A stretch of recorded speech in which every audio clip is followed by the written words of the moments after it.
Good evening हबी electronics तरफ থেকে আমি আরেকটি নতুন ব্যাটারি চার্জিং সার্কিট বোর্ড দেখাচ্ছি যেটার নাম্বার হচ্ছে HCW M633।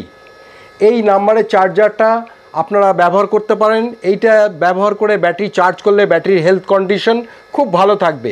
আপনি এইটার ভেতরে একটা ইনবিল্ট ট্রান্সফরমার রয়েছে 250 মিলি অ্যাম্পিয়ারের, যেখানে ডাইরেক্ট এসি ভোল্ট ঢুকছে এবং এখান থেকে এসি ভোল্টটা অফ অন হচ্ছে, অর্থাৎ আপনি যে চার্জারটা দিয়ে ব্যাটারিকে চার্জ করবেন সেই চার্জারটা অফ অন হবে। এখানে একটি বটম আছে যেটা লোয়ার ভোল্ট সেট করার, এখানে একটি বটম আছে যেটা আপার ভোল্ট সেট করবে। আমি এখানে 10 ভোল্টের লোয়ার ভোল্ট 9.5 ভোল্টে বেঁধে দিয়েছি, আপার ভোল্টটা 13-14 ভোল্টে আমি বেঁধে দিয়েছি। যে 14 ভোল্টের বেশি ব্যাটারি চার্জ হবে না, 9 ভোল্টের বেশি ব্যাটারিটা ডিপ ডিসচার্জে যাবে না। এই মুহূর্তে আমি একটা রেগুলেটর কন্ট্রোল দিয়ে দেখাচ্ছি। দেখুন ব্যাটারিটা 9 ভোল্টের নিচে আছে এখন, অতএব ব্যাটারিটি লাল লাইটটি জ্বলছে, চার্জ হচ্ছে।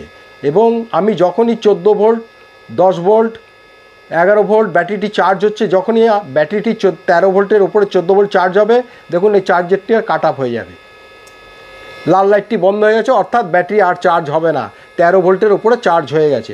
আবার যখন ব্যাটারিটি 9 ভোল্ট 9.5 ভোল্টে নেমে আসবে, তখন দেখুন ব্যাটারিটি আপনার চার্জারটা অন হয়ে যাবে এবং ব্যাটারিটি চার্জ দেওয়া শুরু করবে।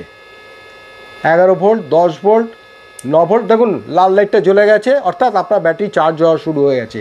এর সাহায্যে, এরকম একটি চার্জার কন্ট্রোলার সাহায্যে আপনি সার্কিটটার সাহায্যে আপনার ব্যাটারির কন্ডিশনটা খুব ভালো হেলথ থাকবে, ব্যাটারিটা কখনো নষ্ট হবে না।